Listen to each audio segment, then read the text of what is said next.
These are our headlines this Thursday afternoon, August 17th in Korea. After saying his final farewell to his late father, President Yoon is set to depart for the United States for the Trilateral Summit with Washington and Tokyo at Camp David. Many are hoping the three countries can make a breakthrough in strengthening security alliances at what's anticipated to be a historic meetup. The United States has imposed sanctions on three entities believed to have brokered arms deals between North Korea and Russia. South Korea is trying to speed up its economic recovery, mainly by easing regulations on investments. Officials said they would support new industries like AI semiconductors and urban air mobility. Good afternoon. I'm Yoon, filling in for Min Sunny. Starting with news on President Yoon. President Yoon will depart for the U.S. later today to meet with U.S. President Joe Biden and Japanese Prime Minister Fumio Kishida at Camp David on Friday. This comes after sending off his late father on the last day of the three-day mourning period. The president's father was brought to a cemetery in Gyeonggi-do Province just outside Seoul this morning. Yoon Gi-jung, a professor emeritus of Yonsei University, died on Tuesday at the age of 92. Ahead of the Camp David summit, officials from both the presidential office in Seoul and the White House are hoping that Friday's summit will lead to a historic milestone. They're specifically looking forward to ambitious initiatives on the security front. Our top office correspondent Oh Soo-young tells us more. The leaders of South Korea, the United States, and Japan will pave the way for a new era of security and economic initiatives in the Indo-Pacific region as they gather at a landmark meeting at Camp David on Friday.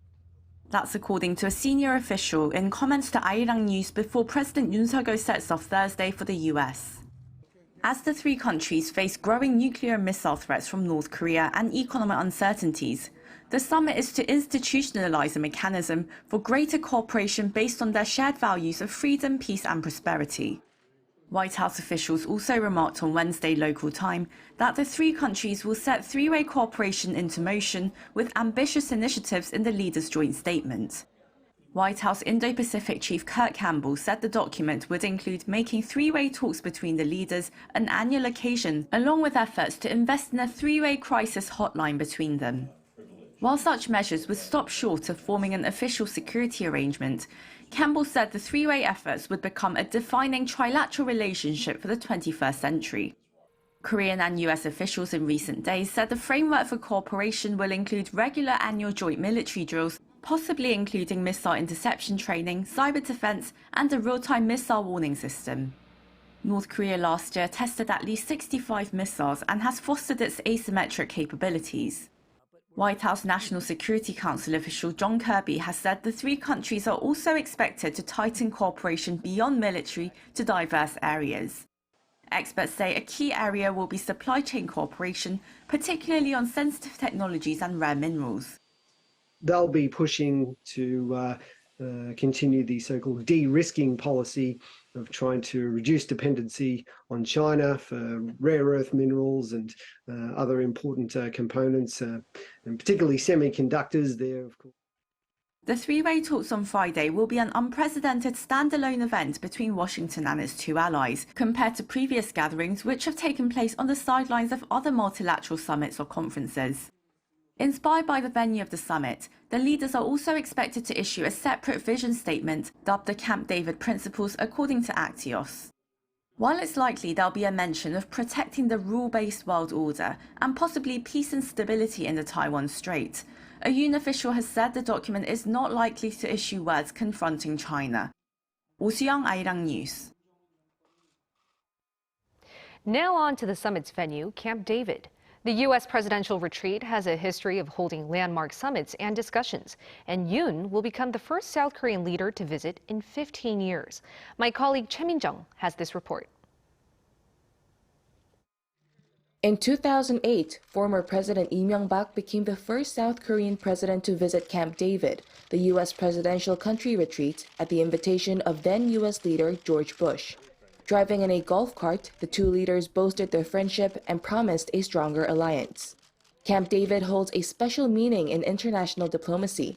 For more than 80 years, the residence has been used to host summits and intimate diplomatic negotiations. In 1943, the United Kingdom's Prime Minister Winston Churchill attended the first such meeting to discuss the Second World War with U.S. President Franklin D. Roosevelt. In 1978, leaders of Egypt and Israel held peace talks mediated by the U.S. in what we now know as the Camp David Accords. On August 18th, President Biden will host South Korea's President Yoon Suk-yeol and Japan's Prime Minister Fumio Kishida at the venue for their first ever standalone summit. Biden has visited the retreat dozens of times since taking office, but had never invited a foreign leader. U.S. National Security Council spokesman John Kirby said last week that Camp David has been a historic setting for summits and for foreign policy conversations, and added that Biden is looking forward to hosting a discussion of historic proportions.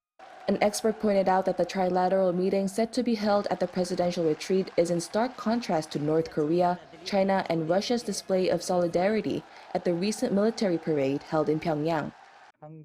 It shows South Korea, the US, and Japan do not only pursue military alliances, but also solidarity that pursues universal human values like freedom, peace, human rights, prosperity, and the rule of law. To achieve this, they are strengthening solidarity in a fairly relaxed atmosphere. All eyes are now on whether Friday's gathering at Camp David will mark a new era in Seoul, Washington, and Tokyo's trilateral cooperation. Jae-myung, Arirang News. The United States has slapped sanctions on 3 entities thought to have brokered arms deals between North Korea and Russia. This is a part of Washington's efforts to restrict Moscow's war efforts against Ukraine. Lee Seung-jae with more. The U.S. Department of Treasury's Office of Foreign Assets Controls announced on Wednesday that it has imposed fresh sanctions against 3 entities involved in illicit arms deals between North Korea and Russia. The department issued sanctions against Velrus LLC, Defense Engineering LLP, and Versor SRO. The 3 companies are all either owned or led by Slovakian national Ashot Merkichev. The Slovakian was also sanctioned back on March 30, 2023, for attempting to facilitate arms trade between Pyongyang and Moscow. In its press release, the department stressed that the latest sanctions are a part of the continuing U.S. strategy to identify, expose, and disrupt third-country actors seeking to support Russia's brutal war against Ukraine. Speculation that the Kremlin and North Korea might be looking to trade arms comes as Russian Defense Minister Sergei Shoigu visited Pyongyang as part of a delegation that marked the 70th anniversary of the Korean War armistice last month. Pundits say Shoigu's visit may indicate increasing military cooperation between Pyongyang and Moscow. The U.S. Treasury Department also noted that Russia has increasingly been forced to turn to North Korea to continue and sustain its war against Ukraine as it expends munitions and loses heavy equipment on the battlefield. Lee Seung-jae, Arirang News. The White House says the U.S. is seeking and will continue to seek the safe return of U.S. soldier Private Travis King, who crossed into North Korea last month. It also dismissed the regime's claim that the soldier was seeking refuge in the north. That's according to the National Security Council Coordinator for Strategic Communications, John Kirby, on Thursday, who said those claims have got to be looked at skeptically. He added that Washington still wants to know the soldier's whereabouts and safety, and that the U.S. has made it clear to the north that it wants the soldier back. On Wednesday, North Korea's state-run media reported Pyongyang's first public confirmation of Travis King, saying he sought refuge there or in a third country, citing maltreatment and racial discrimination by the U.S. Army.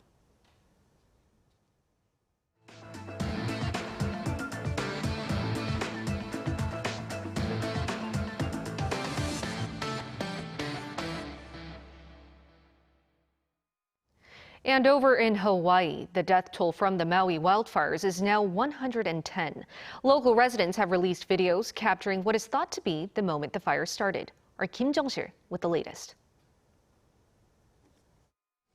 A video that might have captured the start of the deadly wildfires in Maui. Oh, this is live right across the street from my house. Freaking power line just went down. Tried my little water hose, but I hear a pop coming from across the street, and shortly after, thing was just arcing away on the ground, landed right in dry grass, so sparks, and then there was a fire. He said he saw a fire break out across from his house at dawn on Tuesday, the same time that officials estimated that the initial fire broke out. His video captures images of the fire becoming even larger, burning the dry grass on the ground. Shane True says in just a matter of minutes, the whole place was engulfed by fire. AP News reported that his video has emerged as key evidence of what might have started the fire. There are other videos, such as CCTV cameras, that captured a moment of a tree falling down on an electric line and a fire starting not long after that. A lawsuit has already been filed against the local electric company, Hawaiian Electric. Due to the nature of the disaster, identifying the victims has become a challenge. Only 5 of the dead had been identified, according to officials.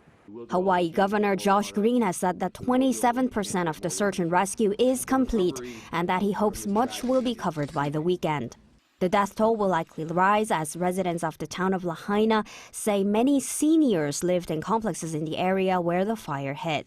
The residents told local media that they know only a handful of people who managed to escape, suggesting there might be more victims from the senior complexes.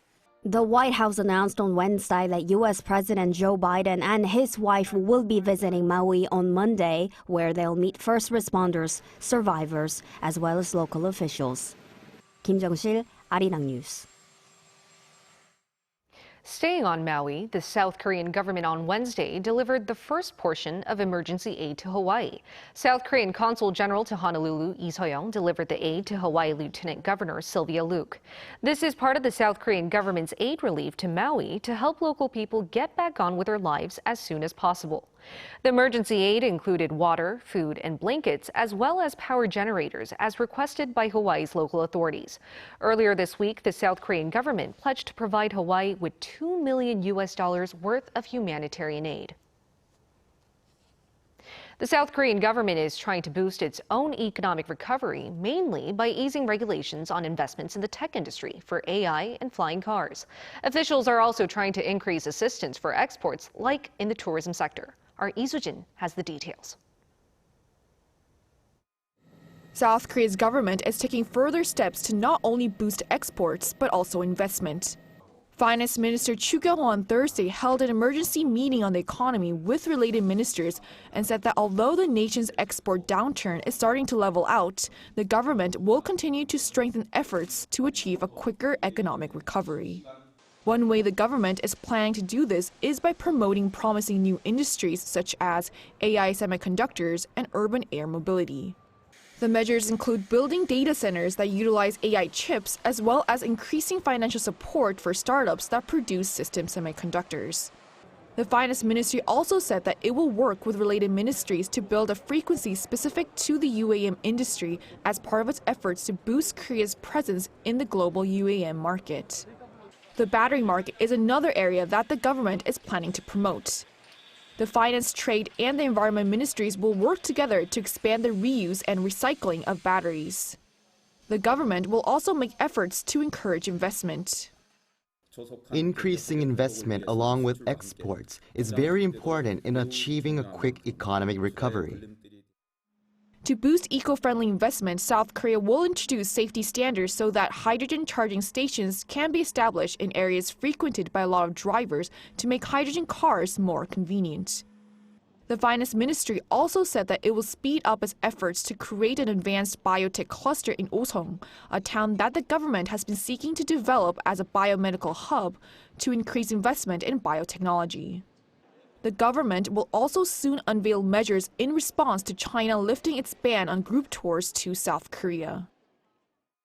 We will promptly prepare measures, including making entry requirements easier to meet, as well as developing various tourist programs to attract Chinese tourists.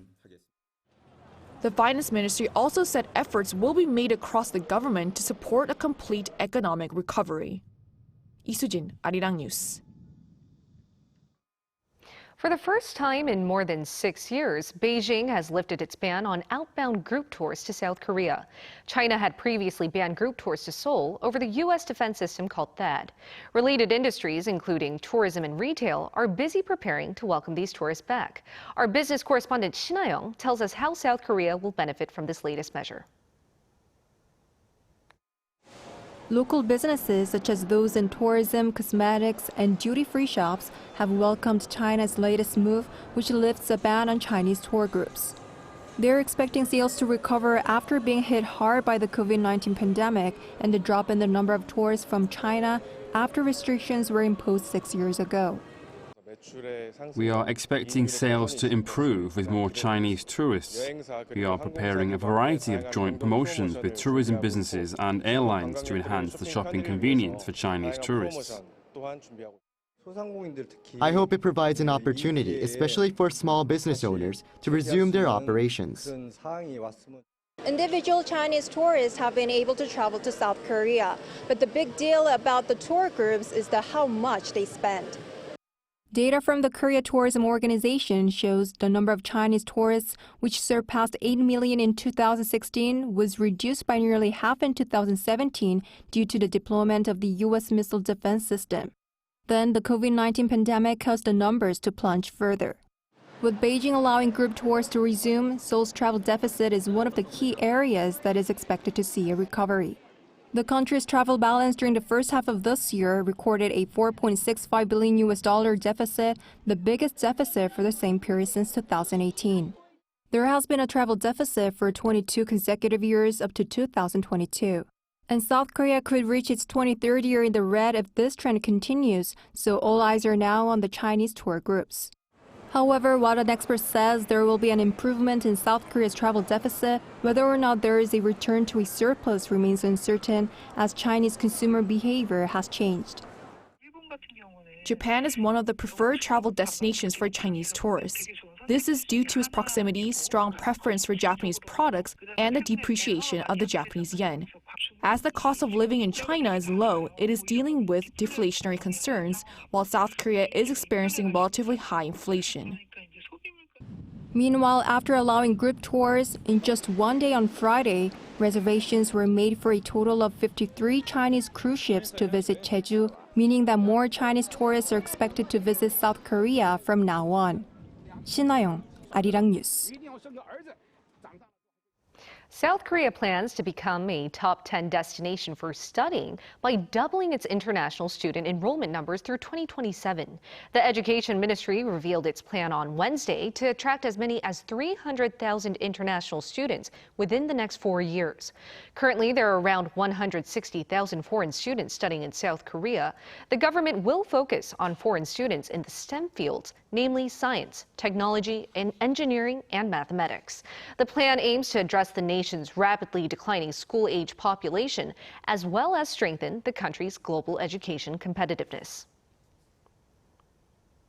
On the local political front, the main opposition Democratic Party's chairman, Lee Jae-myung, appeared for questioning at the prosecutor's office earlier on Thursday amid allegations of a breach of trust.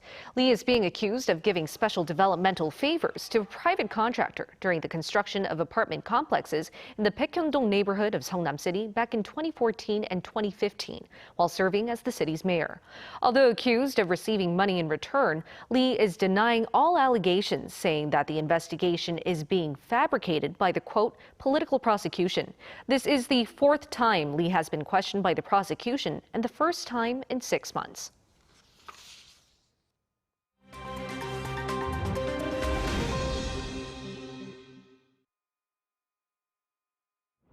Let's take a look at what's going on in the world now. In the Black Sea, a Hong Kong-flagged cargo ship left the Ukrainian port city of Odessa on Wednesday, despite fears that the Russian Navy could target ships. The move is a first test of a humanitarian corridor announced by Kyiv last week that allows ships to leave its ports. It's mainly meant for vessels that have been trapped since Russia launched its invasion in February 2022. Russia has not said whether it will respect the corridor and launched an attack on Ukrainian grain storage facilities in Reni as the ship departed. On Sunday, Russia fired warning shots at and boarded a Palau-flagged cargo vessel heading toward Ukraine to search for weapons.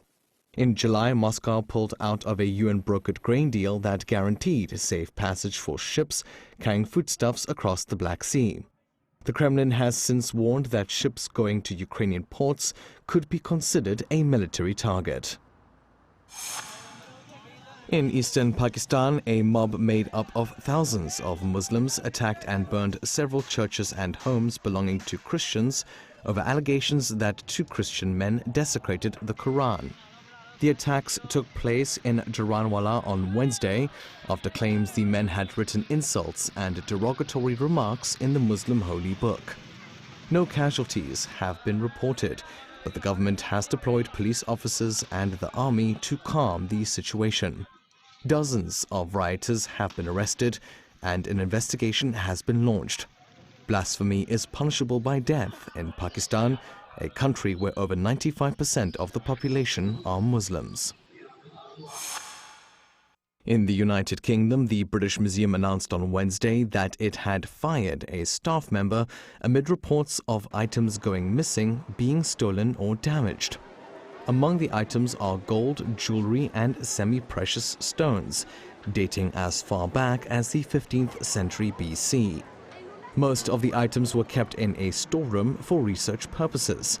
The items had reportedly gone missing before 2023 and over a significant period of time. The museum said it is reviewing its security practices and is working to recover the missing treasures. The police are also investigating, but no arrests have been made yet. It's not the first time valuable items have gone missing from the museum. In 2017, the institute announced that it had lost a diamond Cartier ring valued at almost $1 million. And finally, European champions England are set to face Spain in the 2023 Women's World Cup final after beating Australia 3-1 in Sydney on Wednesday. The Lionesses were the first to draw blood in an entertaining encounter before the Matildas, fighting to keep their World Cup dreams alive, equalised in the second half through a superb individual effort by star striker Sam Kerr. But the tournament co-hosts were ultimately sent home after England sealed their domination with another 2 goals. England will now face Spain in Sydney on Sunday in the first World Cup final match for both teams. Australia take on Sweden on Saturday in Brisbane in the third-place playoff. Matthew Ashley, Arirang News.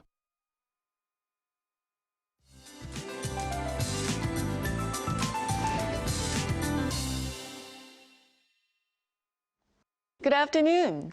Searing heat usually subsides after Liberation Day here in Korea, and it surely did. Mornings and evenings have gotten a lot more bearable, but in terms of afternoon heat, it doesn't want to go away just yet. Top temperatures are slightly higher than norms under mostly sunny skies in most parts, but we still can rule out the chance of 5 to 60 millimeters of passing rain, and southern inland areas will be seeing heavier passing showers during the day with thunder and lightning. So along with the heat, there will be moisture in the air. And feels like temperatures are a couple of degrees higher than what the thermometer indicates this afternoon. Daily highs are hovering in the low 30s again. Dress light and drink plenty of water. In fact, afternoon temperatures will stay sweltering for the remainder of the month. Meanwhile, brace for frequent passing rain and please keep an umbrella handy. That's Korea for you, and here's a look at the international weather conditions.